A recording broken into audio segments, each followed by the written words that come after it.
nerdrotic.com. I think Supergirl is going to be in trouble. I think Supergirl is going to be the bride in a costume. Get ready for it. In terms of the attitude, will the character be annoying? Have you seen the trailer? Yeah, I hope they make her likable. They should be worried. The reaction to the bride, I think it'll be similar for Supergirl. We have seen superhero movies underperform. Will we see a bomb, like an outright, like nobody goes? And how will they promote it? I mean, oh my God, we played a clip on Monday. I can, if you want to see it, where James Gunn's wife accepts an award on his behalf. What kind of an award was it? It was at the Saturn Awards. He basically comes right out and says that Peacemaker is his favorite. It's the most James Gunn thing that he's done. Yeah, if you could find that clip. For Peacemaker, dude. For fucking Peacemaker. I think Supergirl is going to be in trouble. Well, they're on their third composer. What? So the movie comes out, in 3 months? And they just had to hire their third composer. So Ramin Djawadi, who is a great composer, does House of the Dragon, does Game of Thrones, did Iron Man 1. He didn't work out. And then Junkie XL or whoever, he didn't work out either. So they brought in a woman. Yeah, Supergirl adds third composer as questions continue around film. So like with 3 months to go, and they don't got any music. Where's the music? And what you really need for a superhero film, you've got to have a kick-ass theme. There's a reason they reuse Danny Elfman's music for Batman. There's a reason that John Williams' iconic score for Superman is reused or referenced. Even in the Spider-Man films, they use the classic 60s, the song. Spider-Man, Spider-Man, where have you gone to, Spider-Man? Okay, I found this clip if you want to watch it. I can share screen. Yeah. And then I have a related story to James Gunn that is, I'll just say it's concerning. I'll bring up the story. It relates. But here we go. You guys, we just wasted all of the time that they allotted us just getting to the stage. So, and I know everyone's really tired, so I'll keep this really brief. I just want to say thank you to HBO Max, to DC Studios, to DC Comics and all of the DC Comics writers and DC Comics artists who have gotten us to where we are. And probably Paramount, because they're probably going to own us soon, is my guess. Really quickly, because I have a little sort of a window into James's soul, I just want to say something that I know that he would not admit to everyone, just in the same way that a parent wouldn't admit that they have a favorite child. I know that Peacemaker. How would you know?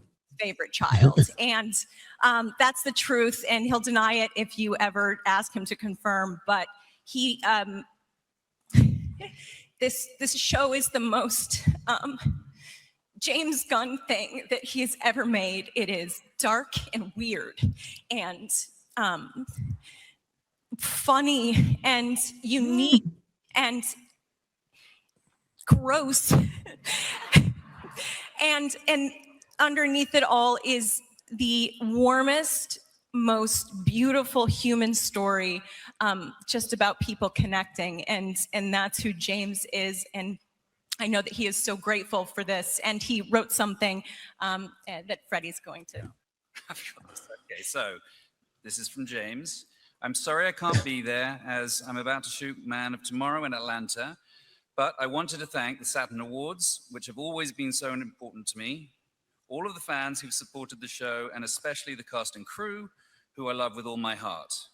In summation, I'd like to say Frank Grillo is a terrible dancer despite what he claims on Instagram. Love you all. My man emoji. Thank you. Thank you to the Saturn Awards. Thank you so much. And by the way, the Saturn Awards went 6 hours. The event was 6 hours. So long. Because that's what the Saturn Awards is. Let me share this. James Gunn didn't attend the first WBD meeting with the new owner, David Ellison of Paramount Skydance. According to the trades, Ellison recently met with the around 150 WBD employees, with Peter Safran in attendance, along with WB film chiefs Mike DeLuca and Pam Abdi. However, no mention of Gunn, who may be in Atlanta prepping for Man of Tomorrow.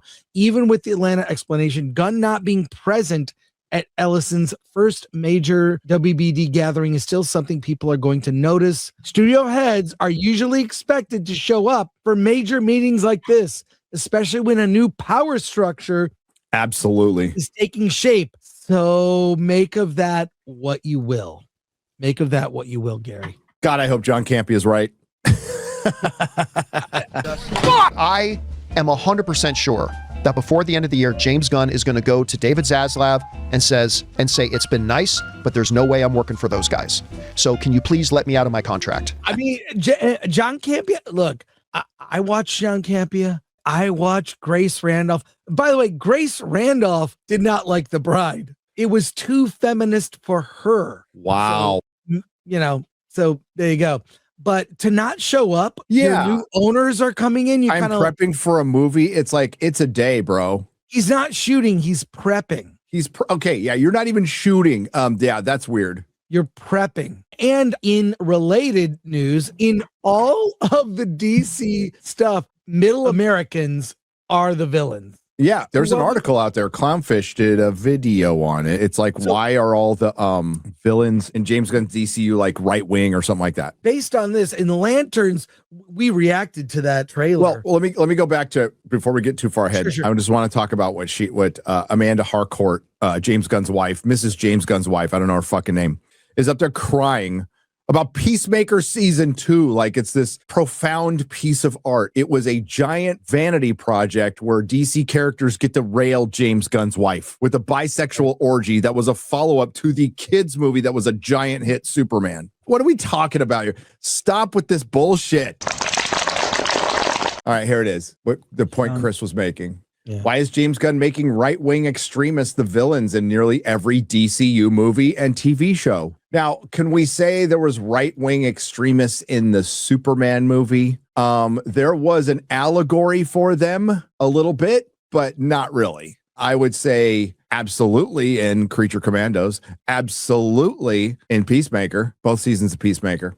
It's been over 3 years since DC Studios announced Chapter 1 Gods and Monsters slate, overseen by James Gunn and Peter Safran. The franchise is off to a strong start. Superman was last year's highest grossing blockbuster. I'm sorry, what? Fact check that. Was Superman last year's highest grossing blockbuster? It was not, wasn't it like number 11? It's not even in the top 10. Well, it's in the top 10. I think it was number 10. Okay. I think they meant to say superhero movie, but okay. Even though several projects have failed to come to fruition, the Creature Commandos and to a lesser extent Peacemaker season 2 have also received positive reviews. That does not mean success. 2026 is going to be a big test for the studio as Supergirl, Lanterns, and Clayface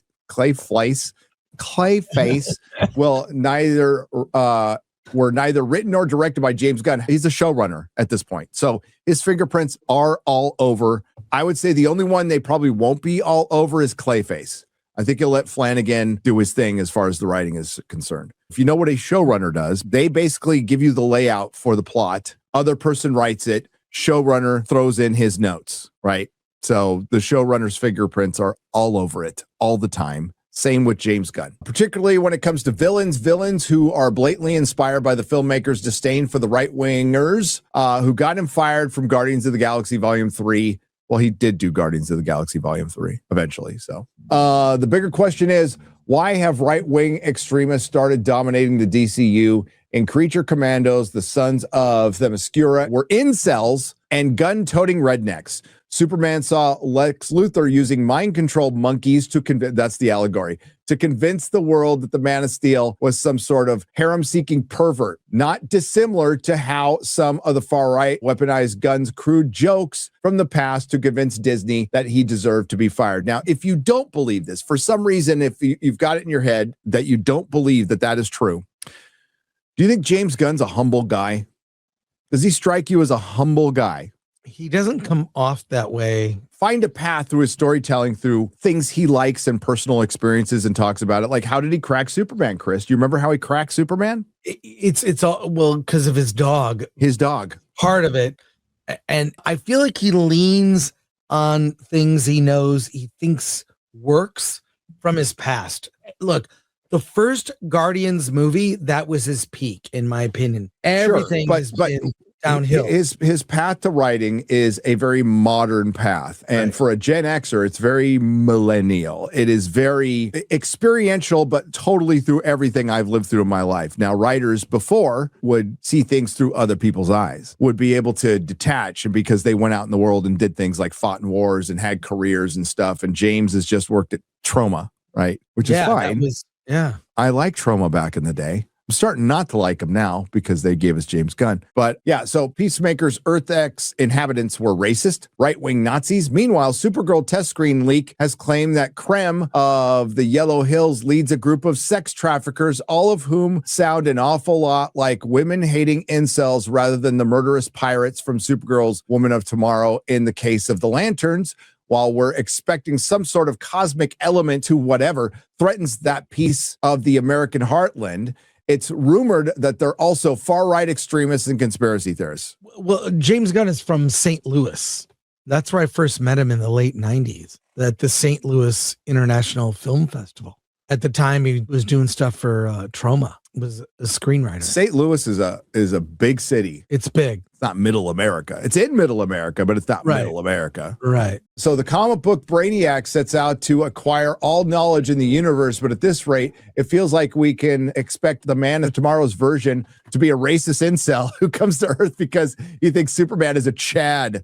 This person's trying really hard to do this. It's pretty clear what James Gunn doesn't like. It's pretty clear what the villain is. Now, he can have some plausible, you can take the article down. There's some plausible deniability, Chris, because let's be real. That's probably the safest villain in Hollywood right now, is the right-wing extremist and the white guy. James Gunn has TDS. James Gunn hates the right even more because he sees that it was the right that canceled him, because it was the right who dug up its sweets because he had TDS. Right. So if you were around at that time, it was a little payback because the left was digging up people's tweets and canceling them. So somebody just did it to him. Right. I'll just say that, you know, it's annoying because what it does, all the work feels dated. It feels dated, and it's like from its era. And it's weird. Like, he was very loud, but his work didn't. Now he's working things out through the work, so it reflects in the work. And he's not. He's been quiet about things politically. Even you saw on the red carpet for Superman that people were trying to bait him. MAGA today is going nuts. What do you have to say to MAGA?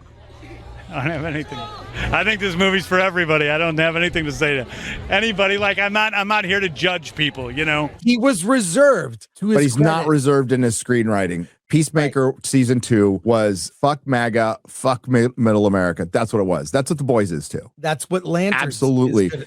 And Lantern, for people who are defending Lanterns, we're all picking on the look and stuff, and that's great. I honestly, I don't like it when I don't know. Our mutual friend Chris was like, "We got a comic accurate Green Lantern," and how did that turn out? Well, I mean, it still has to be good. Just because it's not comic accurate and you're trying something, it still won't be good. And the reason it won't be good is Damon Lindelof and Tom King. They are writing the fucking show. So, if you want to defend that, cool, and maybe it'll be good. I think there's a 10% chance. No, I think there's a 0.01% chance it'll be good with Damon Lindelof writing, but you never know. Maybe it is, and I'll admit it, and I'll pay Robert Meyer Burnett $500 because we have a bet. Nerderotic.com. Please subscribe.